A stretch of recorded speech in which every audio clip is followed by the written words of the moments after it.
کیو د ایران امریکای او اسرائیل جنگ نوې بڼه واخیسته. لکه څنګه چې تاسو ته پته وه چې اسرائیل او امریکای خو په ایران باندې حمله کړې ده. ایران یې تقریبا چې تاسو ته اعلان که باقي پکې څه پاتې هم نه دي، خو ورسره دوبۍ هم خرابه شوه، ورسره امارات هم خراب شو، کویت، عراق، عمان، ګیر چاپېره چې څونه خلیجي ملکونه دي هغوی ورسره خراب شو. سعودي عرب خو پاکستان را منع کړی دی، یعنې سعودي عرب وایي چې زه جواب ورکوم، ځکه چې په هغوی هم میزایل ورویشتي دي، 11 ډرونز هم پرې ورویشتي دي، خو بهرحال هغوی په هوا کې تباه کړي دي، میزایل هم ورله تباه کړي دي. د پاکستان د فوج سرلښکر فیلډ مارشل سید عاصم منیر او وزیر اعظم شهباز شریف بیګا جدې ته هم تللي، ولته ولی عهد سلمان بن محمد سره ملاقات هم کړی دی. او مطلب یې دا و چې لکه سعودي عرب د حوصلې نه کار واخلي او د دې جنګ نه د اسلامي ملکونو او د ایران جنګ جوړ نه شي. بهرحال مخکې به کتی شي چې څه به کېږي، خو لکه بیګا د ایران چې کوم نوی سپریم لیډر دی مجتبی خامنه‌ای، د هغه یو آډیو پیغام راغی، خو د هغه په خپل اواز کې نه و، د یو زنانه په اواز کې و او ویډیو هم نه وه، آډیو و. نو هغه پکې خبرې کړې دي، اوس د هغه خپل اواز هم نه و، د زنانه اواز و،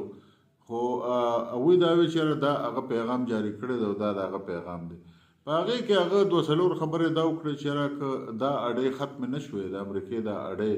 د مشرق وسطا یا منځني ختیځ نه، نو موږ په دې باندې خپلو حملو له دوام ورکړو. یو هغه دا خبره وکړه. بل هغه څه نوې خبره ونه کړه، ځکه چې هغه ډېر په ګرانه باندې دغه عهدې ته رسېدلی دی. یو خو هغه د دې عهدې قابل هم نه دی په ایران کې، ځکه چې په ایران کې آیت الله اکثر دغه عهدې ته رسي، او آیت الله د اهل تشیع په مسلک کې یو ډېره لویه درجه ده، لکه اخري درجه ده د مذهبي علم آیت الله. نو هغه آیت الله هم نه دی. بله دا خبره ده چې په هغه باندې دا اعتراض هم کېده چې لکه د خمیني زوی په اقتدار کې نور راغلی، نو د خامنه‌ای زوی دی ولې په اقتدار کې راځي. بل عمر هم کم دی، د هغه نه ډېر تجربه کار خلک شته، حسن روحاني شته، روحاني نژاد شته، لاریجاني شته، ډېر تجربه کار خلک شته چې هغوی دغه عهدې ته رسېدی شو. خو نن سبا په ایران کې په اصل کې د سپاه پاسداران انقلاب حکومت ته سرکش جرنیلان را پاسېدلي دي او هغوی ټول اقتدار لاس کې اخیستی دی او دې په کرسۍ کې نه لري او ده ته وایي چې وروره موږ درته څه وایو هغه به کوې، لهذا دوی د هغوی په لاسو کې لوبېږي. خو خطرناک کار پکې دا وشو چې بیګا پرونه ناوخته د ایران له یو میزایل پاسېده او هغه په ترکیې باندې ګزار وکړه. نو لکه څنګه چې تاسو ته پته ده چې ترکیه خو یو مضبوط اسلامي ملک هم دی او دې مر د ایران په حق کې بیانونه هم ورکوي او د ایران باندې چې کومه حمله شوې ده د هغې مذمت هم کړی دی. خو په عین حال کې ترکیه چې کومه ده هغه واحد اسلامي ملک دی چې هغه د نیټو رکن دی، واحد اسلامي ملک دی چې هغه د نیټو رکن دی او دا اسلامي ملکونو کې د ترکیه لپاره یو اعزاز دی چې هغه دونه مضبوط فوج لري او دونه منظم فوج لري چې نیټو په خپل تنظیم کې شامل کړی دی. لہذا دغه ځای کې د نیټو خپل اډم شته او د نیټو دغه ځای کې اټم بمونه هم پراته دي. خطرناک کار دا شوی دی چې دوی چې کوم میزایل خطا کړی دی نو هغه بالکل او دوی پې د اټم بمونه پې ویشتل، تقریبا 40-50 اټم بم هلته پراته دي، هغه د نیټو ملکیت دی، ترکیه نشي استعمالولی. خو دا څومره خطرناکه خبره وه که فرض کو دغه میزایل چې کله هغوی بیا وویشته د ترکیې ځواکونو، که دغه میزایل په دغه اټم بمونو باندې ورپروت نو دا خو به نیمه دنیا تباه شوې وه. نو لکه دونه غیر ذمهدارانه حرکتونه شروع کړي دي ایران چې سړی نه پوهېږي چې لکه دې وخت په ایران کې د چا حکومت دی. لکه آبنای هرمز بندول، آبنای هرمز به تاسو تر کومه بنده کړئ، لکه ستاسو به څونه زور چې تاسو به آبنای هرمز بند کړئ که نه، هفته به یې بند کړئ، 2 ورځې به یې بند کړئ، دنیا له به تکلیف ورکړئ. اسلامي ملکونه هم ځان نه خفه کړل، د خلکو د تیلو کاروبار هم تباه کړ، د خلکو روزګار هم تباه کړ. لکه زه بار بار دا مثال ورکوم چې ګوره ایران له خو پکارو چې د دا ټول اسلامي ملکونه ځان سره یو ځای کړو او د ټولو اسلامي ملکونو ته یې ویلي چې وروره چې څه شوي دي هغه شوي دي، خو مهرباني وکړئ تاسو ما سره ملګری شئ او کم از کم د مذاکراتو د لار غوره کوو او په کار دی چې په موږ باندې حملې بندې شي. د هغې په ځای باندې ایران داسې کار راواغېسته چې یاره زه به هر یو اسلامي ملک علما د چا چې امریکې سره څه لږ ډېر تعلق شته بلکې امریکې سره د ټولو ښه تعلقات دي د چا ورسره روانه ده بغیر د ایران نه. نو زه به دا ټول اسلامي ملکونه علما او زه به دوی مجبوره کما چې تاسو لاړ شئ او امریکا مجبوره کې امریکې له پخپو باندې پروزه او امریکې ته ووایي چې وایي په ایران باندې حمله مه کوئ. لکه دا چورلټه بدماشي شوه که نه چې ته امارات په دې وجه باندې اولې چې ورشه ته امریکا رضا کا ته سعودي عرب په دې وجه باندې اولې چې ته ورشه امریکا رضا کا چې په ما حمله نه کوي ته کویت ولې ته عراق ولې دا خو څه بانه ده چې لکه په دغه ځای کې د امریکې اډې دي ځکه چې تر اوسه پورې په مشرق وسطا کې د امریکې اډې شته دا نه چې نشته خو تر اوسه پورې یو اډم چې کومه ده هغه د ایران خلاف نه ده استعمال شوی او د هغې خپل وجوهات دي ځکه چې امریکې دلته بالکل ابنای هرمز ته او بالکل خلیج فارس ته نږدې د ایران خوا کې د ټولو نه غټې غټې خپلې بحري بیړۍ راوستې دي په هغې کې ابراهیم لنکن او داسې نور دوه څلور غټ غټ جزونه بیړۍ دي پکې چې په هغې کې پخپله اویا هوایي جزونه د هغې نه پاسېدیم شي او کېناستیم شي او هغه په اټمي ټکنالوژۍ باندې چلیږي او په هغې کې نورم ډېر لوی خطرناک جنگي سازو سامان پروت دي د هغې نه علاوه واړه واړه جزونه هم دغه ځای کې د امریکې بلا ګرځي برطانیې هم پکې خپل یو غټ جز رالیږلی دی نو لهذا د هغوی دغې جنګي اډو ته ضرورت نشته هغوی له دغه ځای نه خپله عمله مخکې ده سعودي عرب کې که د هغوی کوم اډه ده سعودي عرب خو خپله فضا او خپله ځمکه هغوی له استعمال نه نه ده ورکړې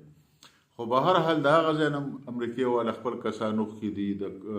اماراتو نه مخکې دي د دوبۍ نه مخکې دي د کویت نه مخکې دي د عراق نه مخکې دي لکه کوم ځای کې چې اډې وي نو د هغه ځای نه هغوی خپل کسان مخکې دي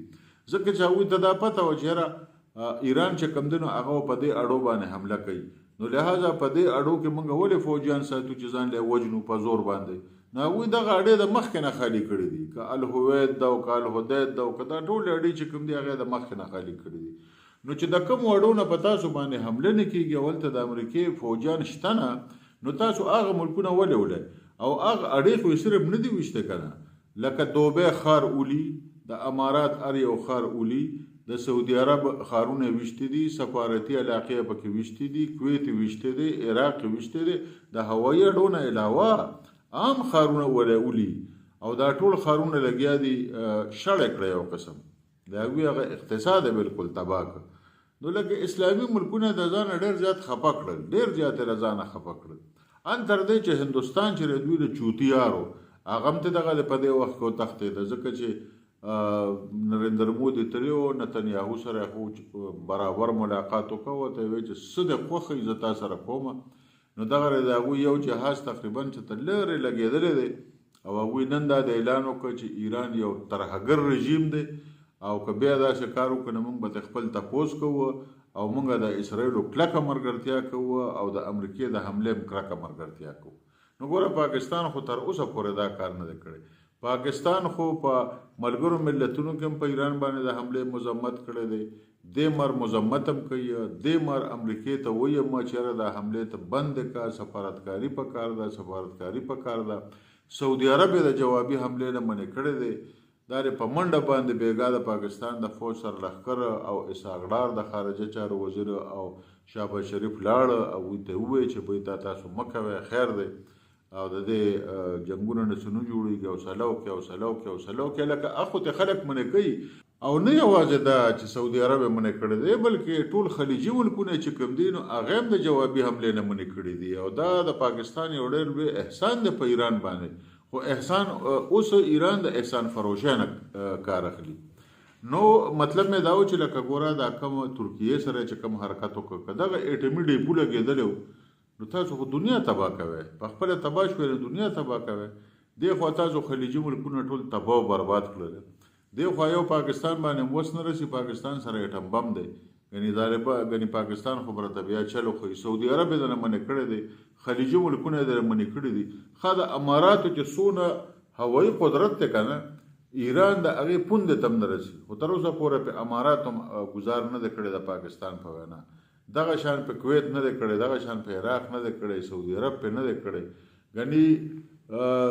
C-35 جزونه خو صرف اسرائیل سره دی او امریکې سره دی او سعودي عرب سره دی بل چا سره خو شته نه نو د دې ټولو خبرو مطلب مې دا و چې لکه ایران له دا پکار دی چې هغه اوس د نورې بدماشۍ نه کار نه اخلي، د سفارتکارۍ نه د کار والي، د خبرو اترو نه د کار والي، د جذباتي مسلو نه څه نه جوړېږي. پاکستان ډېر زیات کوشش وکړ چې ایران د غلطو کارونو نه رامنې کړي او په سمه لارې راواړي، خو آخر تر کومه به د سعودي عرب صبر کوي. او دا اوس چې د نهر د ابنای هرمز چې کله بند کړ، نو تا سوچ وکړئ چې د ټولو اسلامي ملکونو تیل تا بند کړه، نو دا ته اسلامي ملکونو سره ښېګړه کوي. د امریکې سره خپل تیل ښه ډېر دي، برطانیې سره خپل تیل ښه ډېر دي، یورپ سره خپل تیل ښه ډېر دي، هغه اړو د ابنای هرمز نه تیل وړي نه، خبره ختمه شوه. خو دغه ځای کې چې کویت پروت دی، عراق پروت دی، عمان پروت دی، سعودي عرب پروت دی، دې خواته بیا پاکستان پروت دی، بیا نور ملکونه پراته دي، نو ته اسلامي ملکونو سره تاسو اوس دا ښېګړه شروع کړه. بهرحال دا صورتحال بدلیږي را بدلیږي او وخت په وخت تاسو ته بیا مونږ وړاندې کوو.